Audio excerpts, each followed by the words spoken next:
અમરેલીના ગાવડકા ગામે નવા બનતા માઇનોર બ્રિજના રોડ ઉપરના ડાયવર્ઝનને લઈ ખેડૂતો રસ્તા ઉપર ઉતર્યા હતા, જેમાં બગસરા અને ચલાલાને જોડતા રોડ ઉપર ગાવડકા ગામે બનતા બે માઇનોર બ્રિજના ડાયવર્ઝનને લઈ ખેડૂતો હેરાન થતા હોવાનું સામે આવ્યું હતું। આ કામચલાઉ ડાયવર્ઝન અવાવરૂ અને નદી વિસ્તાર તેમજ જંગલ વિસ્તારમાં હોવાથી ખેડૂતો અને ઢોરને નીકળવું મુશ્કેલ બનતું હોવાના આક્ષેપો કરવામાં આવ્યા હતા। આ ઉપરાંત ખેડૂતોનું ખેતર ગામથી 1.5 કિલોમીટર દૂર છે, પરંતુ ડાયવર્ઝનના લીધે 5 થી 7 કિલોમીટર ફરવા જવું પડતું હોવાના આક્ષેપો કરવામાં આવ્યા હતા। આ ઉપરાંત આગામી સમયમાં માંગણી નહીં સ્વીકારવામાં આવે તો અધિકારી અને કલેક્ટરને રજૂઆત કરવામાં આવશે તેવું ખેડૂતો દ્વારા જણાવવામાં આવ્યું હતું। મારું નામ દિનેશભાઈ કાકરેસા છે। મોજે ગાવડકા તાલુકો અમરેલી છે। અમારે આ ગાવડકા ગામને જે સીમના રસ્તે જે છે માઇનોર બે બ્રિજ બને છે, એને માટે એ રસ્તા ઉપર એન્ટરથી માનો કે આઉટ સુધીમાં 50 ખેડૂતો આવે છે અને રસ્તામાં એના બધા ખેતરવાડીઓ બધું એની રોજીરોટી બધું આવે છે। તો અમને જે કામ ચાલે છે ને ડાયવર્ઝન આપેલ નથી, બરોબર। તો અત્યારે સિઝન ચાલુ છે, નાના મોટા વાહનો પણ વાડી ખેતરે લઈ જવાનો રોજીરોટી માટે, કામ ધંધા માટે।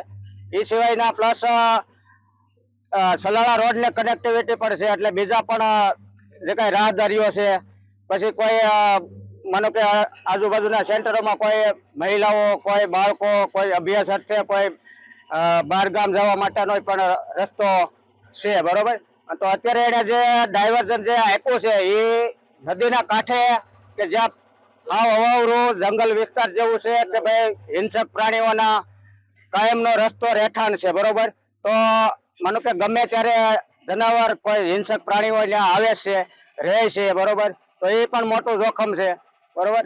તો આ જે ગામેથી એન્ટર થાય છે જે રસ્તો, ત્યાંથી ડાયવર્ઝન ટૂંકમાં છે નહીં, બાજુમાં જ ખેતરમાં ડાયવર્ઝનનો ઓપ્શન છે।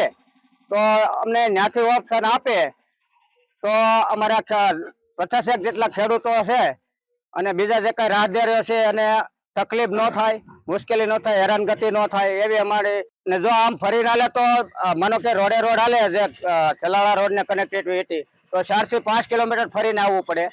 અને આ બાજુ નદી બાજુ જે અત્યારે ઓપ્શન આપ્યો છે તો ત્યાં તો માનો કે ખાડા ખબડા ને જંગલ વિસ્તાર જેવું છે, અને માનો કે મેન તો હિંસક પ્રાણીઓનો અવર જવર। આ ડાયવર્ઝન છે એ જે અત્યારે ઓપ્શન આપ્યો છે એ 2-3 કિલોમીટર જેવું છે, બરોબર। અમારી માગણી એ છે કે ભાઈ બાજુમાં જ ડાયવર્ઝન થાય એમ છે તો એ ઓપ્શન ઉપર અમને વ્યવસ્થા કરી આપ। નોડલ એજન્સી અને આગળ જરૂર પડે તો અમે કલેક્ટરોને પણ રજૂઆત કરવા માટે જવાના છીએ।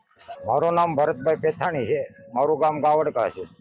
અમારે જે વાડીનો રસ્તો નીકળે છે અહીંથી ત્યાં જવા માટે ડાયવર્ઝન આપેલું છે, પણ એ 4 કિલોમીટર દૂર આપેલું છે અને અહીંયા ડાયવર્ઝન નીકળે એમ છે, પણ ડાયવર્ઝન કાઢતા નથી લોકો ખેતરમાંથી, બરાબર। અને મારી વાડી અહીંથી 1.5 કિલોમીટર ગામથી દૂર છે, મારે 4.5 કિલોમીટર ફરીને આવવું પડે છે। અમારા ઢોર કે અમારે વાડી અત્યારે લઈ જવાય એવી પરિસ્થિતિ નથી, અમારા ઢોર 4 કિલોમીટર હાલીને ક્યાંથી હાલે નથી।